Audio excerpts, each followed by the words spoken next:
Hey guys, it's Dom here, and today I'll be answering a question that someone commented on my last video, and that is it possible to make a training grounds deck with dragons in?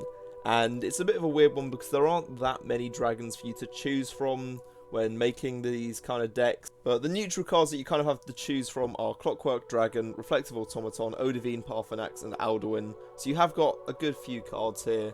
You've got 3 big endgame cards, which are going to be things that you might not consider running all of, just depending on how your deck's going to be made and what cards you'll be using. Clockwork Dragon, which is basically a staple in any dragon training grounds deck. And Reflective Automaton, which is really good because it's a low cost card, which is something that most dragon decks will be lacking if they go exclusively for dragons. And a lot of these decks that you will be seeing at the end of the video are quite slow. But anyway, we're going to start talking about agility cards. So if you included every single card so far, as many copies as possible, you'd have the number in the top right corner, which is 21 out of 50. So the 3 choices that agility gets are Shearpoint Dragon, Dover of the Voice, and Serpentine Stalker. Now, Shearpoint Dragon is quite nice for just kind of reducing the power and health of one of your opponent's units, but doesn't really seem to have that much use in an all-dragon deck, because you won't be having too many cards that will be reducing the power or health of, your opponent's cards. It kind of works a lot better for things like goblin decks, and, well, we're not doing a goblin deck here. We've also got Dover of the Voice, which has Last Gasp, put a random shout into your hand, and again, I feel like this card is also a bit too slow for a dragon-only deck, just because if your opponent manages to silence or banish it, you won't be getting the Last Gasp from it.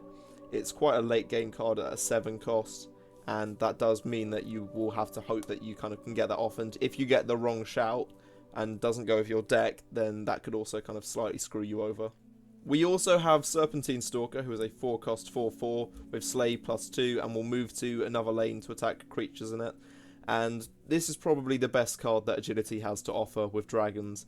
So Serpentine Stalker kind of makes it sort of worth it, but at the same time isn't too great. It's something where if you want to run agility, definitely get 3 copies of this, because this is probably the best of the dragons, as not only is it a relatively low cost when compared to other dragons, but it's also got a very good effect. And next we'll be moving on to Endurance, which has a few more choices that it can go for. So we've got Naga Liv, Skeletal Dragon, Spine of the Elder's Blood, Fallen Dragon, and Ironscale Dragon. And you've got some lowish cost units here like Fallen Dragon and Spine of the Elder's Blood. And Spine of the Elder's Blood is excellent because it will boost your Magicka, meaning you can get to those late game cards a bit faster. See, Ironscale Dragon again it's a decent body for a 7/7 with Regenerate, but if there are better cards to be running, then it's not always the best one to put in. Naga Liv you might as well include because he's just a 7/7 guard who can't be targeted with actions. So he's basically just baiting out either lethal removal or will really slow down your opponent. And Skeletal Dragon is a very nice card because it's an 8 cost 5/5, which will basically buff up your discard pile and grab something from your discard pile when it dies. And you'll see a deck at the end of the video which basically makes the most out of Skeletal Dragon, which is something that I've really wanted to make, but I don't have a single Skeletal Dragon in my collection, and I am running very low on soul gems, so it's something that I've kind of postponed doing. Oh yeah, Fallen Dragon as well, that's just nice low cost. In the end, what I'm trying to say here is that Endurance is probably one of the better ideas to choose from as one of the attributes, because you do have quite a few cards, and it also has some nice actions which can link into cards like Skeletal Dragon and kind of make the most out of that discard pile. So we'll move on to Intelligence next, which has Mystic Dragon, Icewing Dragon, Echo of Akatosh, and Glacial Dragon. Lots of cards with just dragon in their name today. Well, I mean, we are looking at dragons, but anyway, Mystic Dragon's nice because it's relatively cheap and a prophecy, so it could be something that you get out relatively quickly. Icewing Dragon's quite nice for slowing down your opponent, as well as Glacial Dragon because they both shackle your opponent's units. And then Echo of Akatosh, it can be really good in very specific situations, which is something else that I will show later in the video, because giving any dragon you draw a random keyword could either give it Drain to help, heal you if you're getting low, it could give it Guard to slow down your opponent, Lethal, which with cards like Glacial Dragon would be very powerful, because Glacial Dragon will deal 2 damage to a creature when it's summoned, and then will instantly destroy it with Lethal. and then it means that if any other dragon even attacks anything else, it's going to be shackled, which will massively slow down your opponent. And there's a little deck I've got to show you at the end of the video, which basically makes the most out of those kind of combos. So we'll move on to Willpower next, as this is probably a staple of dragons, but it's only a staple of dragons in my opinion, because it has some kind of nice support cards which aren't dragons that work alongside it. And right here we're going for 100% consistency. So we've got Carved Spire Scourge, Revered Guardian, Undying Dragon, and Carlgrottenid, which will summon the Halls of Colossus. And Carlgrottenid is a really good card because he'll be summoning dragons from your deck for, well, once you get to 12 power or 12 magicka, it will be for free summoning those dragons from your deck, and as that's what your entire deck is, you're going to have a lot to choose from. Undying Dragon is really nice if you do manage to keep your health up high, because it will become a very strong unit and be a big threat to your opponent and be giving you more and more health, so you kind of can play a bit more risky. As it's a 6 cost, it's not too bad because you'll be getting it sort of early in the game, or a lot earlier to most of the other cards you'll be running. And Revered Guardian and Carved Spire Scourge are both relatively early game cards, which will help you kind of slow down your opponent's strategies. So moving on to Strength, which is another one of these really good attributes for an all-dragon deck. We have a lot to choose from here. We've got several legendaries, a couple of commons and a rare. We've got Flamespear Dragon, Blood Dragon, Wildfire Dragon, Mulamnir, Tiny Dragon, Skyborn Dragon, and Swiftwing Dragon.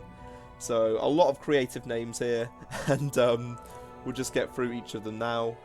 So starting with Flamespear Dragon, it will aim at a creature when it's summoned and deal 1 damage to it at the start of your turn, which with that kind of Echo of Akatosh lethal combo or Glacial Dragon the shackle combo, both of these are really good at slowing down your opponent massively. We've got Blood Dragon, which is great because it doesn't bother with kind of guards and can attack creatures in either lane. So it basically does what Serpentine Stalker does, but it's a strength card which is 1 cost more, has a bit more power and a lot more health, but then doesn't have the benefit of gaining Slay abilities.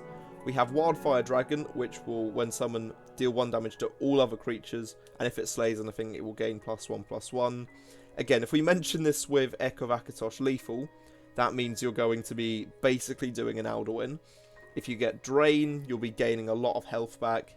If you get, I don't know, a Glacial Dragon on the board as well, everything will be shackled. So this is a really nice card with the correct combos and can kind of do some very powerful plays. And we also have Mulamnir, which is an excellent unique legendary dragon which will summon and slay and start battling enemy creatures which have less power than his health. So it's a nice way of clearing the board if you can get to turn 9. We've also got Tiny Dragon, which is very, very good because it's a great early game card and will deal 1 damage to every creature in a lane, which with earlier mentioned combos is very strong. And Skyborn Dragon can also kind of be a good bit of removal, but will probably end up removing itself unless you can get Training Grounds down and buff its health up. And finally, Swiftwing Dragon, which, depending on how many Training Grounds you have down, will depend on how close this is to being on par or even better than Aspect of Hircine for less.